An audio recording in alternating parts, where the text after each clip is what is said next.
Alors les sociétés de gestion, depuis déjà quelques années, ont l'obligation de prendre en compte le risque climatique d'une manière générale dans leurs investissements.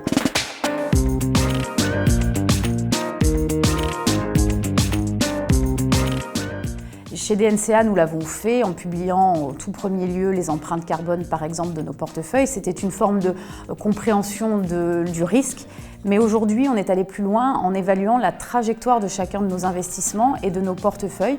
On sait par exemple que DNCA, c'est une température moyenne de 2,3 degrés. Il y a encore des aléas, il nous manque des informations bien sûr, mais l'objectif derrière, nous l'avons publié, c'est d'avoir des ambitions, de baisser bien sûr cette température générale de nos portefeuilles et d'aller progressivement vers un alignement 2 degrés, voire 1,5 degré. Alors une stratégie climat, par essence, c'est une stratégie qui va avoir des biais sectoriels, des biais de gestion importants. Une stratégie climat, elle a pour objectif finalement d'être encore mieux disante que simplement regarder où sont les risques. C'est plutôt d'investir dans des entreprises qui vont apporter des solutions aux enjeux du climat.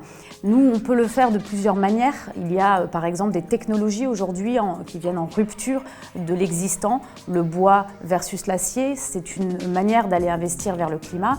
On peut aller investir dans des entreprises qui apportent des efficacités énergétiques, par exemple l'isolation des bâtiments, ou encore bien sûr les énergéticiens qui vont vers les nouvelles énergies, notamment renouvelables.